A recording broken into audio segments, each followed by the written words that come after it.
Bonsoir et bienvenue à vous en direct sur Public Sénat. Voici les titres du 22h ce soir. La France ne cédera à aucun chantage, aucune pression, aucun ultimatum. Déclaration de François Hollande en marge de la conférence climat à New York, alors qu'un Français, Hervé Gourdel, est menacé de mort par le groupe qui le détient en Algérie. Et sur le terrain, l'armée américaine a mené ses premiers raids en Syrie contre l'État islamique et Al-Qaïda.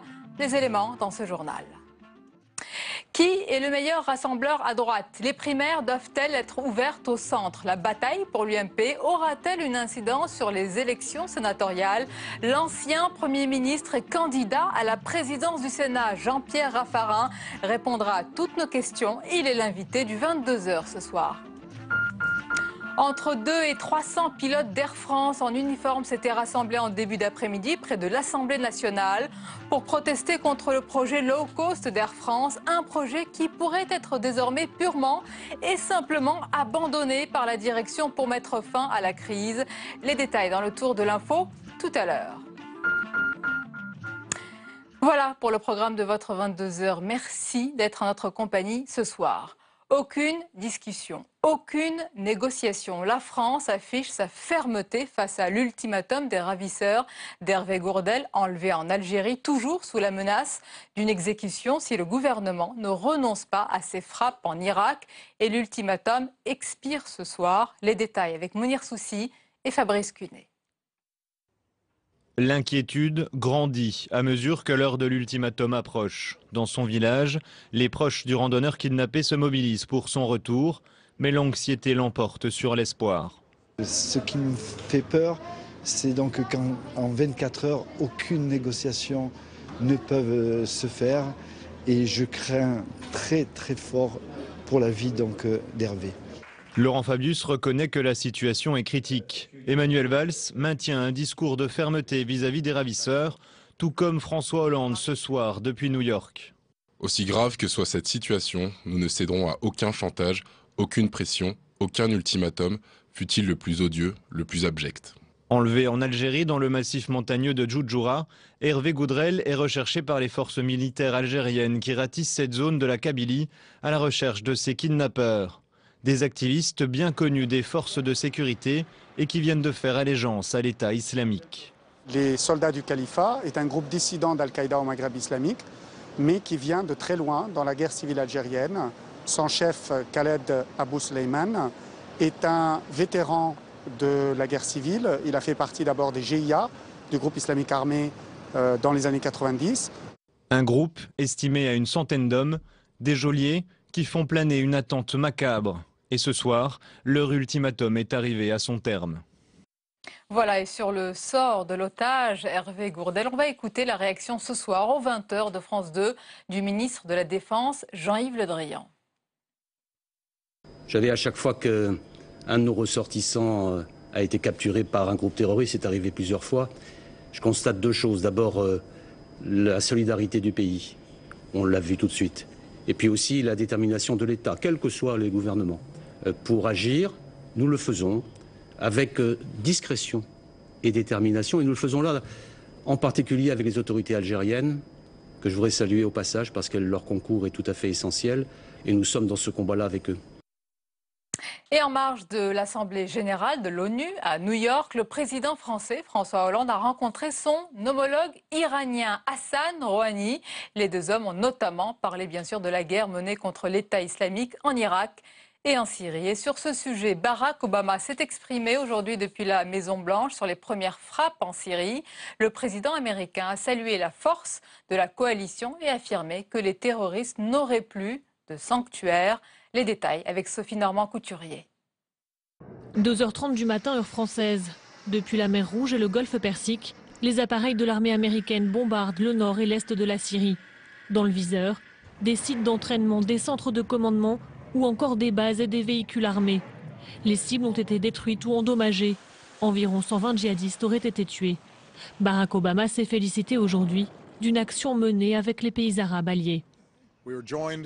Nos amis et partenaires, l'Arabie Saoudite, les Émirats Arabes Unis, la Jordanie, le Bahreïn et le Qatar nous ont accompagnés dans cette action. Seuls cette fois-ci, les États-Unis ont aussi frappé, toujours en Syrie, le groupe Khorasan formé d'ex-combattants d'Al-Qaïda. Il préparait, selon le Pentagone, des attaques sur les continents américains et européens. Il faut que cela soit clair pour ceux qui veulent s'en prendre aux États-Unis et attaquer des Américains. Nous ne tolérerons pas l'existence de refuges pour les terroristes qui menacent nos ressortissants. La France, de son côté, a mené ses premiers raids aériens en Irak vendredi. Les frappes devraient se poursuivre dans les jours qui viennent. Voilà, et on revient à l'actualité à New York où se tenait l'Assemblée générale de l'ONU. Il a été question évidemment de climat. Le monde doit changer de cap. C'est l'appel lancé par le secrétaire général Ban Ki-moon et il y a urgence. Les détails avec Maxime Thuillier. Le secrétaire des Nations Unies tire la sonnette d'alarme. Ban Ki-moon a exhorté les 120 chefs d'État et de gouvernement présents à prendre leurs responsabilités sur la question climatique. Et pour les convaincre, il a convié un invité inattendu. Un air pur et un climat vivable sont des droits de l'homme inaliénables. Résoudre cette crise n'est pas une question de politique, mais une question de survie. Vous pouvez écrire l'histoire ou l'histoire vous jugera. François Hollande a profité de cette tribune pour annoncer que la France versera plus d'1 milliard d'euros au Fonds vert des Nations Unies. Un soutien destiné à aider les pays vulnérables à réduire leurs émissions de gaz à effet de serre. Mais aujourd'hui, l'objectif était de se concerter avant la grande conférence sur le climat qui aura lieu à Paris en 2015. Discuter pour sceller les bases d'un accord ambitieux et surtout contraignant. 120 chefs d'État et de gouvernement, un record, mais 2 pays essentiels étaient absents, l'Inde et la Chine. Les 2 géants asiatiques figurent parmi les principaux pollueurs de la planète. Et sans eux, tout accord ne serait qu'une coquille vide. Et la suite du 22h, comme tous les mardis, c'est la chronique Net d'infos. Que se passe-t-il sur les réseaux sociaux? Caroline Deschamps nous dit tout.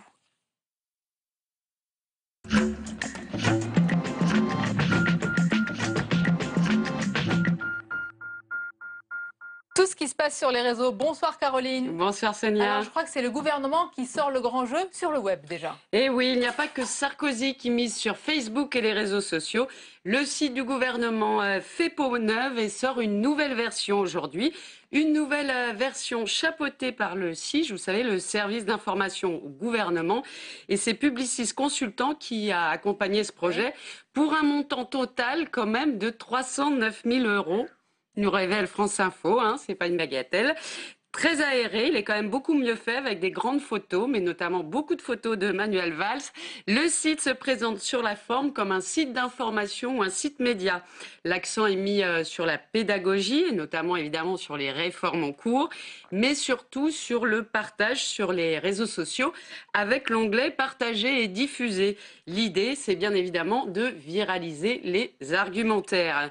Christian Gravel, l'ancien conseiller de l'Élysée, qui est maintenant le patron du service d'information au gouvernement, le dit sans ambages. Nous voulons développer des éléments de communication beaucoup plus offensifs que par le passé. À l'assaut des réseaux, la bataille du web ne fait que débuter, Sonia. Voilà, c'est dit, bataille du web et bataille, je crois aussi, Caroline, dans les librairies en ce moment. Eh bien oui, après Valérie Trierweiler, c'est au tour d'Aquilino Morel de sortir un brûlot contre François Hollande. Le Nouvel Obs, qui publiera une enquête sur l'ancien conseiller de François Hollande jeudi, a déjà donné un avant-goût sur son site web ce soir. Aquilino Morel, viré, vous vous en souvenez, pour avoir été rattrapé pour un ancien contrat avec un laboratoire pharmaceutique alors qu'il travaillait à l'IGAS. Et puis surtout, pour ses habitudes de dandy, il avait fait venir un cireur à l'Élysée. Il se dit ce soir victime, je cite, d'une élimination politique planifiée. Il y a quelques semaines, vous en souvenez peut-être, il avait parlé d'épuration ethnique avant de se rétracter et démentir. Il avait dit que c'était pas une interview, tout à fait. Voilà, mais visiblement, il est quand même blessé, très en colère, puisqu'il estime, je cite, que François Hollande l'a traité comme Valérie, incapable d'assumer une rupture qui était aussi d'ordre affectif. Oui, c'est un étrange parallèle, s'il en est. Alors, il raconte aussi, je cite encore, avoir vu Hollande nu, plus bas que terre, à ramasser à la petite cuillère. Oui, je pense qu'il faut le prendre pas au pied de la lettre. J'ai bien compris, oui. Donc aujourd'hui, Aquilino Morel sort de son silence. Il donne aussi ce soir une interview sur le site internet du Monde dans lequel il explique, je cite, qu'il a toujours été d'une loyauté sans faille envers François Hollande. Alors, loyal peut-être, mais revanchard sûrement, puisqu'il prévient qu'avec son livre, je cite, « ça va saigner » envers celui qu'il traite aujourd'hui d'enfoiré. Oui, vous avez bien entendu, enfoiré. Donc après, les cendants... C'est dans le livre. Visiblement, enfin c'est ce qu'il dit en tous les cas dans l'entretien au Nouvel Obs ce soir. Et donc après les cendants, l'enfoiré, c'est décidément pas facile d'être président. C'est clair. Merci beaucoup, Caroline Deschamps. On vous retrouve évidemment mardi prochain dans le 22h et vendredi pour votre émission. Merci à vous. À quelques jours du scrutin sénatorial, oui, c'est ce dimanche. On vous propose dans le 22h une petite série, bien sûr, le regard de certaines personnalités sur cette assemblée. Alors, premier numéro ce soir, avec le regard de Martin Hirsch. Vous savez, c'est le directeur de l'assistance publique hôpitaux de Paris. Il a répondu aux questions de Fabrice Cunet. Regardez.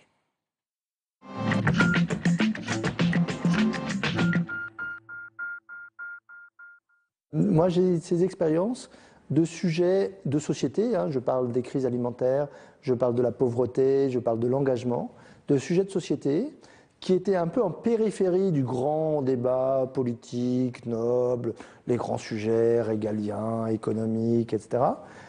Et donc qui ne trouvaient peut-être pas la grande porte de l'exécutif ou la grande porte de l'Assemblée nationale, qui sont passés par la petite porte du Sénat et qui sont arrivés pour être des lois dont on n'a pas à rougir.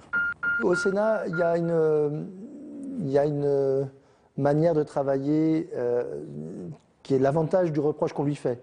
On lui reproche d'être un peu déconnecté du temps. L'avantage, c'est que ça permet effectivement de ne pas être obligatoirement dans les défauts de l'actualité brûlante. Je n'ai pas vu cette question de temps.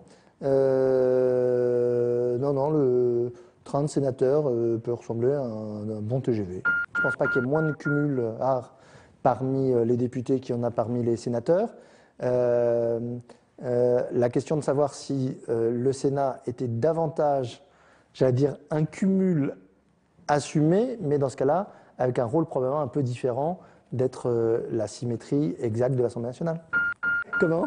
Je ne vois pas sénateur, mais je vois très bien les sénateurs être sénateurs. Voilà.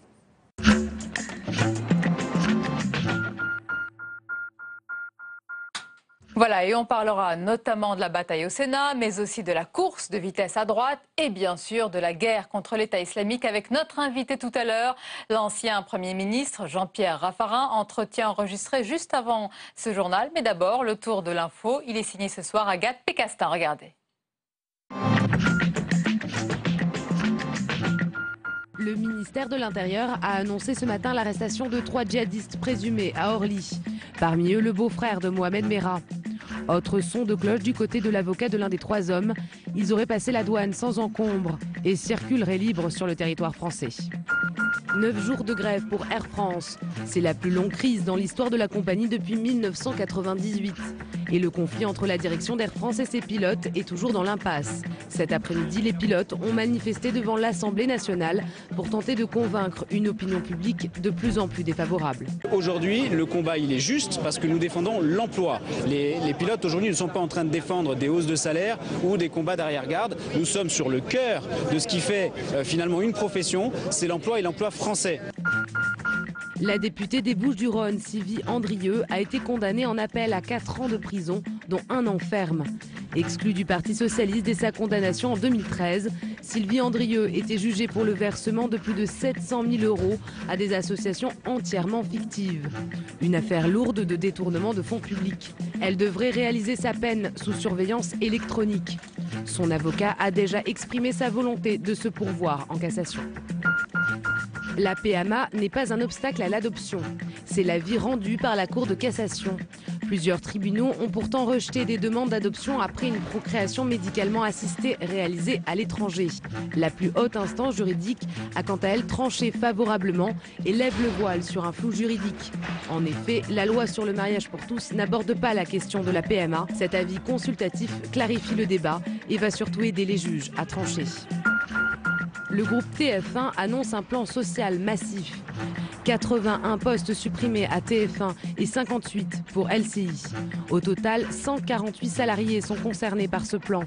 En juillet dernier, le CSA avait refusé que sa chaîne d'information continue intègre la TNT. Aujourd'hui, le projet présenté ne satisfait pas les journalistes de la chaîne. Pour ces journalistes qui travaillaient dans une chaîne d'information en continu avec du hot news, avec de la réactivité, tout ça est enterré, tout ça est oublié. Et on termine avec le dessin du jour signé Pac-Man pour Bakchiche. Le retour de Nicolas Sarkozy n'a de cesse d'amuser les dessinateurs. Et ce n'est que le premier round.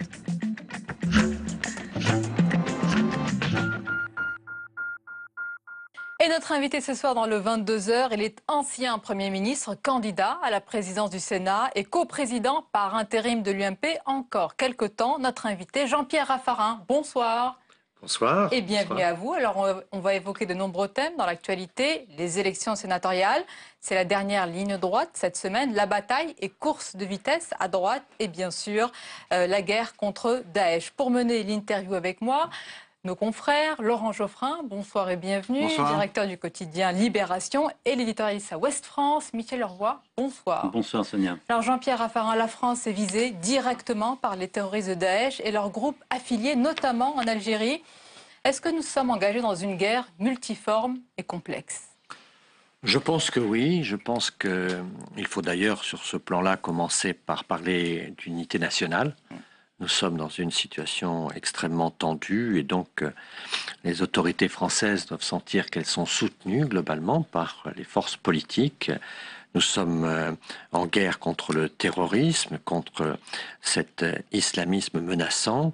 Il est clair que nous sommes atteints aujourd'hui dans notre identité puisque les otages français sont en cause et donc il est nécessaire aujourd'hui d'analyser cette évolution du terrorisme qui fait que globalement l'Occident se trouve un peu en échec. Quand on compare avec il y a une dizaine d'années, les foyers de terrorisme se multiplient. On voit que Daesh aujourd'hui semble constituer une certaine forme de séduction pour des apprentis terroristes. Donc il y a là un sujet sans doute pour nous de réflexion stratégique. Qui se tisse, une coagulation des groupes terroristes. On a sans doute avec nos partenaires à réfléchir à une stratégie plus efficace que celle qui est actuellement menée. Aucun doute, il faut faire la guerre là. Je pense qu'il est clair qu'on ne peut pas accepter que les bases de notre civilisation, et notamment cette sauvagerie, puissent se développer sans que nous répondions au nom de nos valeurs, au nom de ce qui constitue notre pensée, notre culture occidentale. Même si la Constitution ne le prévoit pas en deçà de 3 mois, est-ce qu'il faudrait un vote du Parlement demain ? Je pense qu'il ne faut pas chercher à compliquer la tâche des autorités françaises pendant ces circonstances. Donc c'est aux autorités françaises de décider le calendrier et la manière de procéder. Moi je pense qu'aujourd'hui notre travail est sur le plan international de nous rassembler et de faire en sorte que face au terrorisme on ne donne pas le sentiment d'un pays divisé, tourmenté. La France a les moyens militaires de financer des opérations longues et multiples. Elle devra se les donner. Je pense que nous avons voté une loi de programmation militaire. Elle est malmenée actuellement. Il faudra sans doute aussi des modifications budgétaires pour faire face aux opérations extérieures engagées. Emmanuel Valls ce matin sur Europe 1, il a dit justement qu'il y aurait une préservation de ces crédits. Vous comptez là-dessus parce que nous sommes engagés sur plusieurs fronts en ce moment.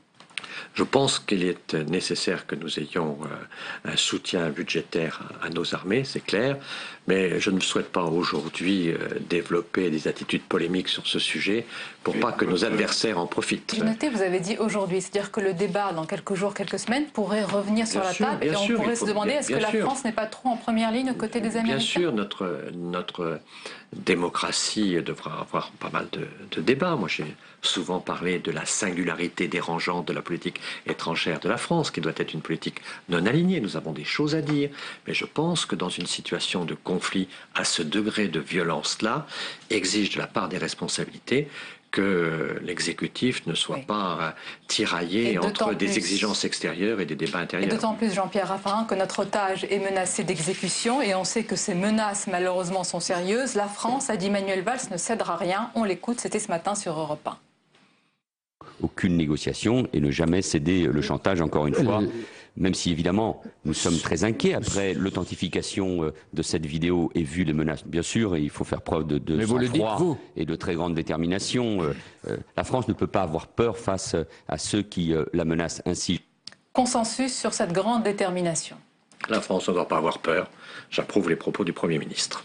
Alors on va passer à présent à la scène politique intérieure et la bataille. À droite, Nicolas Sarkozy a posé un diagnostic de la France sur France 2 parlant de sa honte.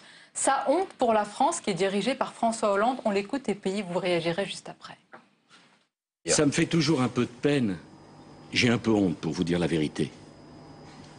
Quand on demande aux meilleurs de la classe d'apprendre moins bien ses leçons pour que ceux qui sont derrière puissent avoir une meilleure note. C'est pas l'idée que j'ai de la France. J'ai pas l'idée de la France d'un pays en queue de peloton. J'ai pas l'idée de la France, ne m'en voulez pas, d'un pays où dont la voix serait devenue secondaire. L'Allemagne n'est pas un choix, ce n'est pas une alternative, c'est un fait. Nous devons marcher ensemble. Honte, Jean-Pierre Raffarin, honte. Est-ce que vous auriez employé ces mots? Je pense que notre situation est extrêmement grave aujourd'hui.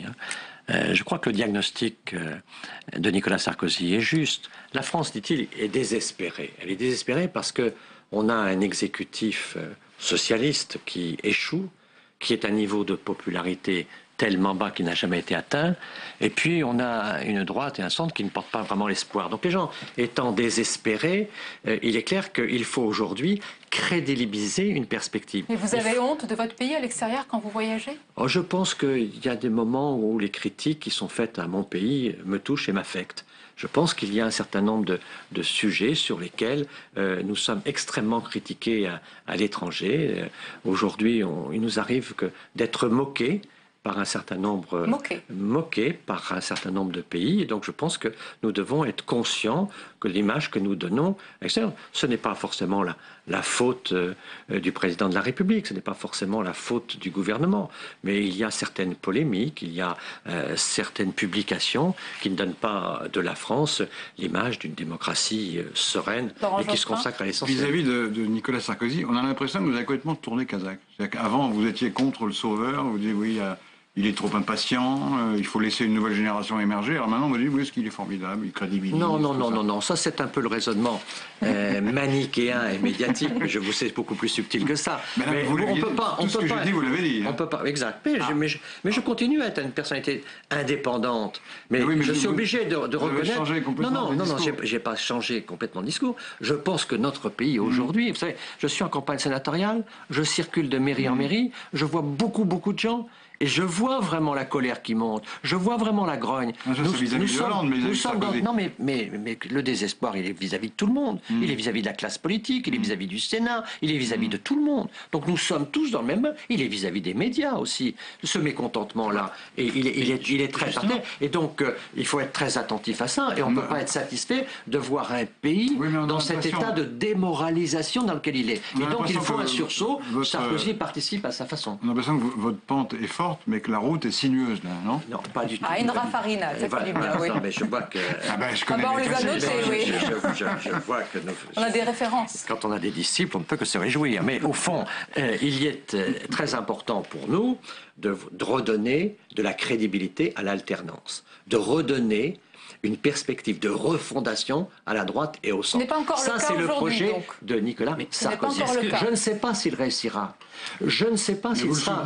Mais je pense que pour cette étape-là, qui est de refonder la droite et le centre, restructurer l'UMP, il est clairement le leader de l'UMP. Donc pour cette phase-là, je pense qu'il est l'homme de la situation. Ensuite, nous aurons des primaires. Sera-t-il celui qui sera le mieux à même de rassembler la droite et le centre? Nous le verrons bien.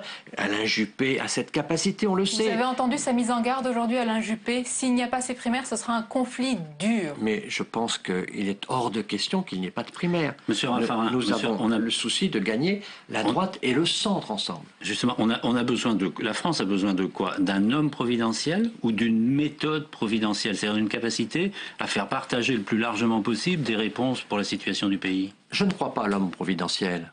C'est comme ça qu'il se présente. Non, il l'a nié lui-même quand la question lui a été posée. Oui, mais moi je ne crois pas à l'homme providentiel. Je crois que ce sera le projet. Mais aujourd'hui, La droite est-elle audible? Et la méthode? La droite est-elle audible? Est-elle crédible aujourd'hui? Bien sûr que pas suffisamment. Et donc, il est clair que nous devons construire un projet, mais construire un projet sur un parti divisé, sur un parti abîmé. Donc, il faut rebâtir ce parti. Il faut construire un projet. Il a l'énergie. Vous savez, moi, quand je me suis engagé derrière Valéry Giscard d'Estaing, il était à 15%. Derrière Chaban. Quand j'ai continué ensuite avec Jacques Chirac, il était à 15% derrière Balladur. Aujourd'hui, Nicolas Sarkozy est à 25%. C'est-à-dire que dans une stratégie de reconquête, il part déjà à un niveau très élevé. Quel est le problème aujourd'hui de la France? C'est l'effondrement des socialistes. C'est que la perspective de l'absence des socialistes au second tour est aujourd'hui assez claire et qu'au fond, Madame Le Pen est dans le paysage à cause de l'effondrement des socialistes. Et donc, qui peut battre Madame Le Pen? Tant que je ne suis pas persuadé qu'il y a quelqu'un d'autre qui peut battre Madame Le Pen, moi je suis obligé de constater qu'aujourd'hui, Nicolas Sarkozy est sans doute l'homme politique français qui bat Madame Le Pen le plus probablement. Mais nous verrons le moment venu.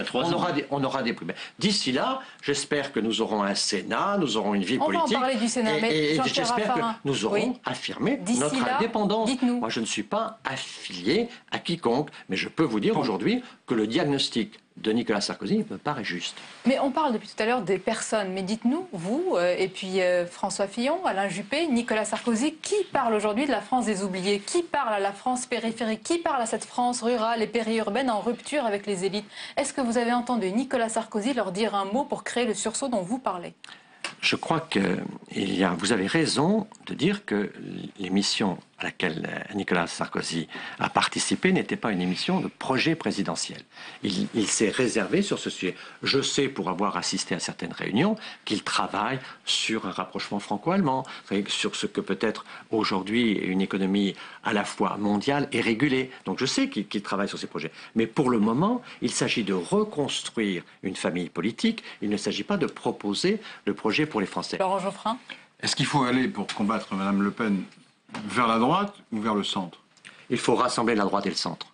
Il faudra rassembler. Qui est le meilleur rassembleur? Le meilleur candidat, celui qui sera le moment venu le meilleur pour nous, sera celui qui sera capable de rassembler la droite et le centre. Ça c'est pas une réponse, pardonnez-moi. Oui, le meilleur sera celui qui sera le meilleur rassembleur. Mais de la droite et du centre. Oui. Je pense que l'élection présidentielle, et là j'ai des différences avec pas mal de mes amis, je pense que l'élection présidentielle se gagnera au centre. Mais vous êtes un humaniste, vous ne faites pas partie de la même famille politique que Nicolas Sarkozy. Vous croyez qu'il peut parler à votre tendance, à votre sensibilité? Eh bien, nous verrons bien, mais c'est dans 2 ans. Il est clair, si vous me dites aujourd'hui, il est clair que Alain Juppé, d'évidence, parle à la droite et au centre aujourd'hui. Ça, c'est clair. Donc, mais la situation dans 2 ans, elle sera arbitrée par des primaires. Donc nous verrons le moment venu. Mais ça suppose des primaires ouvertes. Ça suppose évidemment, à mon avis, des primaires ouvertes, je dirais même plus, partagées, c'est-à-dire co-organisées.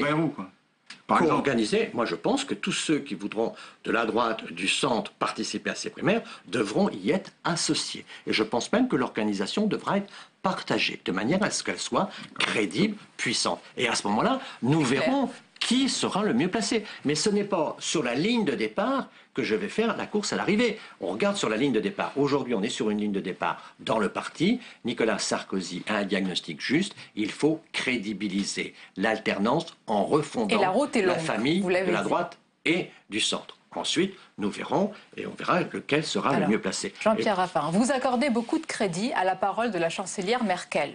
Et donc, quand elle dit que les réformes menées par Hollande-Valls vont dans le bon sens, est-ce que vous applaudissez à ce que dit Mme Merkel? Elle l'a dit. Oui, je pense que Mme Merkel a le souci de ne pas froisser l'exécutif français, et elle a raison. Vous pensez qu'elle a menti? Elle fait plaisir à la gauche. Non, parce qu'on peut aller dans la bonne direction, mais y aller trop lentement, y aller pas avec autant d'audace. Depuis le 14 janvier, moi je dis que le président de la République, quand il a annoncé la politique de l'offre, la politique pour les entreprises, je lui dis bravo. Je lui ai même dit, si vous nous présentez un texte, on le votera au Parlement. Mais qu'est-ce que je vois de concret? Où elle est cette politique de l'offre? Rien. Il y a une limitation des dépenses quand même, que la droite n'avait pas faite. Une limitation des dépenses. Ce que je vois, c'est que les déficits augmentent. Ce que je vois, c'est qu'en rien, il y a une politique de rigueur dont parleraient les socialistes frondeurs. Donc un satisfecit de Mme Merkel, ça vaut rien quand il est délivré à la gauche? Non, c'est pas parce que vous dites que la politique va dans la bonne direction qu'elle va à la bonne vitesse. Franchement, si vous saviez la situation,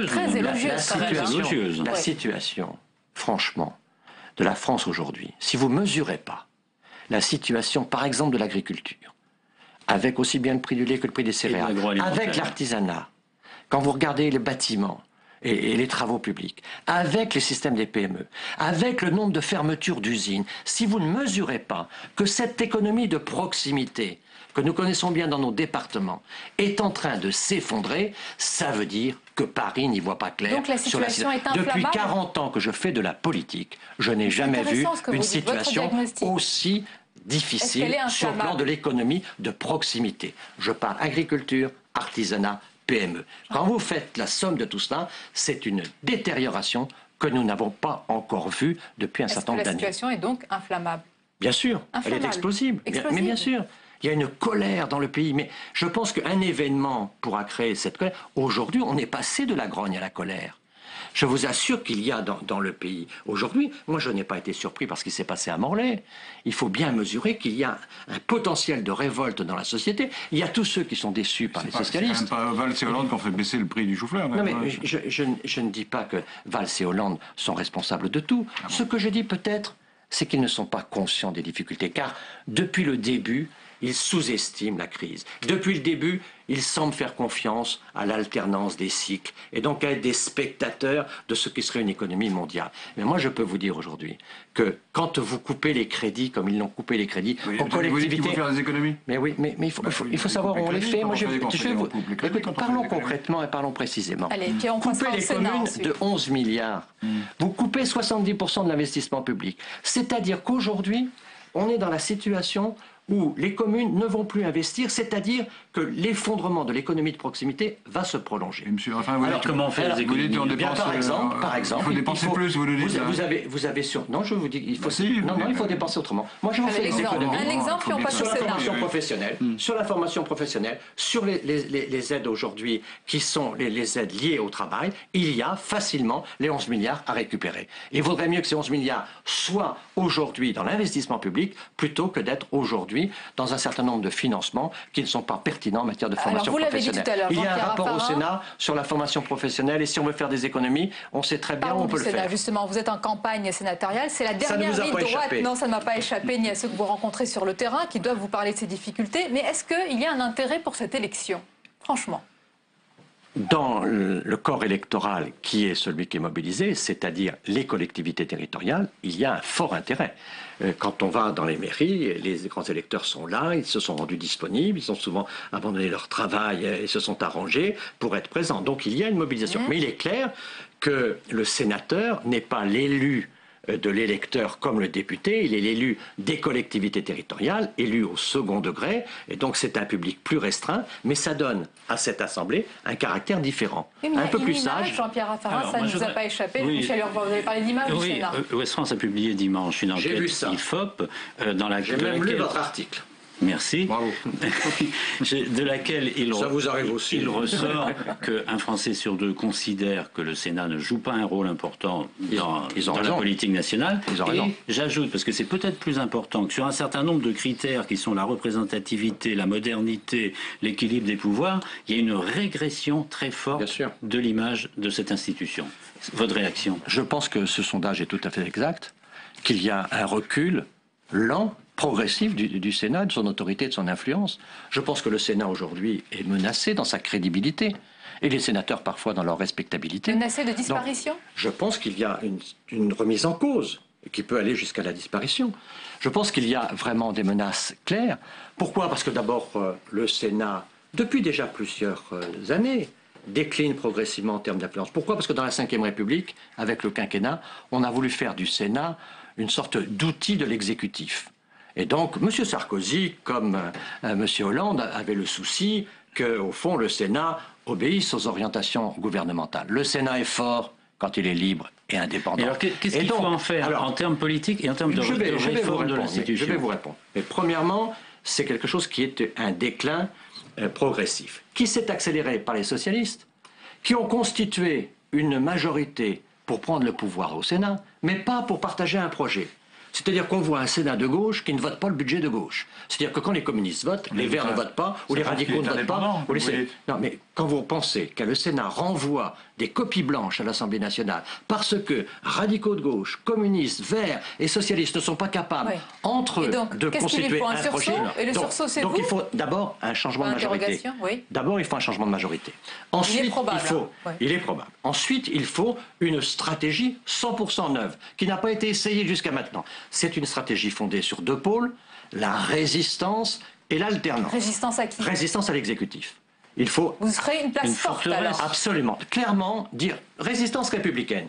Mais dire au président de la République, respecter le Sénat. Il y a 2 ou 3 sujets sur lesquels on veut que le Sénat soit respecté. Et je pense que si j'étais élu président du Sénat, dans les 8-10 jours, je verrai le président de la République et je lui proposerai de respecter le Sénat sur 2 ou 3 sujets essentiels. Lesquels? En échange de quoi? Je crois qu'il pourra compter sur un Sénat loyal et républicain. Ah, et donc vous serez dans le dialogue avec le président François Hollande? L'interlocuteur du Sénat doit être le président de la République. Et c'est avec lui qu'il faut avoir cette vision-là, aujourd'hui, d'un Sénat respecté. C'est-à-dire être capable, notamment, de remettre l'essentiel au cœur du sujet. On parlait tout à l'heure de l'essentiel, c'est-à-dire de l'emploi. Moi, je veux que l'emploi redevienne la première préoccupation du Sénat. Vous entendez ce qu'on dit? On dit qu'il y a une sorte de deal, un pacte entre vous et Nicolas Sarkozy sur le Sénat. Si vous prenez le Sénat et que lui est la tête de l'UMP, vous aurez ici le laboratoire du programme de Nicolas Sarkozy. Vous êtes déjà en train de faire. Vous êtes déjà en train de faire de Nicolas Sarkozy. Je vous parlais de M. Hollande, pas de M. Sarkozy. Pour le moment, c'est M. Hollande et c'est avec lui qu'il faut construire ce rapport de force républicain. De la résistance, mais aussi, en effet, de l'alternance, c'est-à-dire préparer... Le mot résistance, il est pas un peu... J'ai l'impression que c'est l'occupation, que vous allez résister comme Jean Moulin. Mais vous savez, le Sénat... La dictature socialiste, le Sénat, il a été fort quand il a su dire non, quand il a su être indépendant. Il n'est pas, aujourd'hui, pour les Français... nécessaire que le Sénat en permanence vienne appuyer les décisions du gouvernement, les décisions de l'Assemblée nationale. Il faut que le Sénat soit un contre-pouvoir. Il y a déjà une Assemblée nationale qui vote les textes. Il faut qu'il y ait un Sénat qui puisse les corriger, un Sénat qui puisse être un contre-pouvoir libre et indépendant. Qu'est-ce qui vous distingue là-dessus de ce que propose M. Larcher? Avant de répondre justement, c'est une parfaite transition. On va regarder, Jean-Pierre Raffarin, un portrait croisé de vous et de Gérard Larcher, qui est évidemment candidat également. Vous avez oublié Philippe Marigny alors. Et il est dans le sujet également, et ce sujet est réalisé par Samia Dechir. Regardez. C'est peut-être sa dernière grande ambition politique. À 66 ans, Jean-Pierre Raffarin brigue pour la 2e fois la présidence du Sénat. Sénateur de la Vienne depuis 1995, il devient Premier ministre en 2002. Il tiendra 3 ans à Matignon, période dont on se souvient pour ses fameuses raffarinades. Win, the yes, need the no to win, again the no. Un sens de la formule pour ce giscardien habile en communication qui a démarré sa carrière dans le marketing.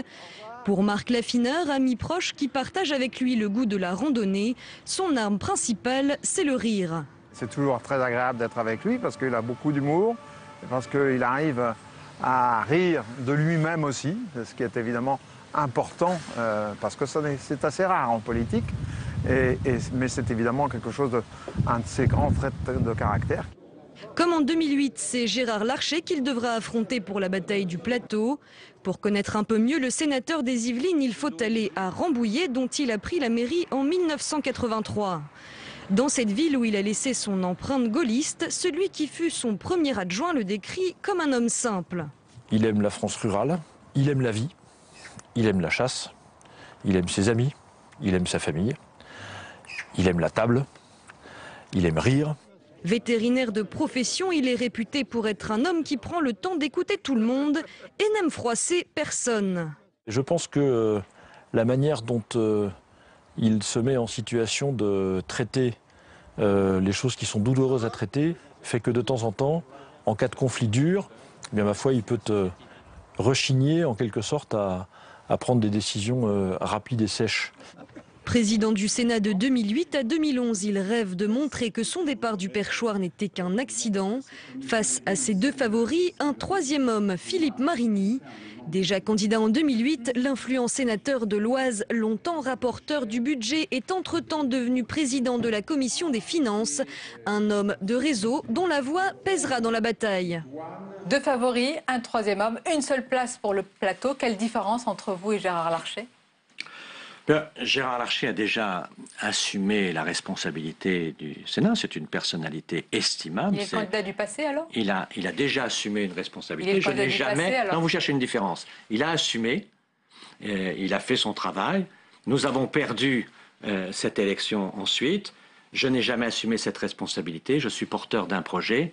Je crois que j'ai la capacité de résistance parce que je connais bien l'état de l'intérieur et que je crois pouvoir avoir la force d'être quelqu'un qui portera le Sénat capable de résister quand le Sénat n'est pas respecté, mais en même temps capable de proposer et de rassembler un peu toutes les intelligences dont le Sénat a besoin, avec toute cette intelligence sénatoriale pour créer des idées d'avenir, pour essayer de penser l'alternance du pays.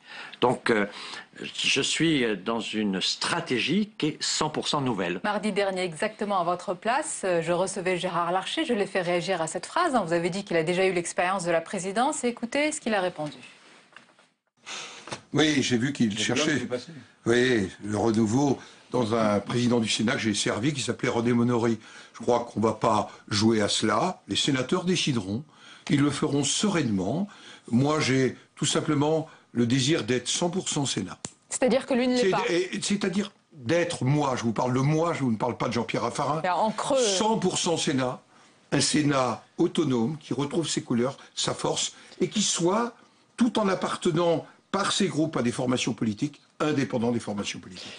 Vous êtes donc 50% Sénat ? Moi, ce sera 100% État et 100% stratégie nouvelle. Et c'est la place du Sénat dans l'État qui va être importante. Et je crois que Gérard Larcher est quelqu'un de très respectable. Il faut vraiment, on a des relations amicales. Mais c'est clair que nous n'avons pas la même conception du rôle politique. Je suis 100% combatif. Et vous l'êtes dans la dernière ligne droite. Pour avoir une influence politique, il faut aussi avoir une image améliorée. Quelle réforme pour le Sénat ? De nombreuses réformes sur la transparence, sur l'exemplarité.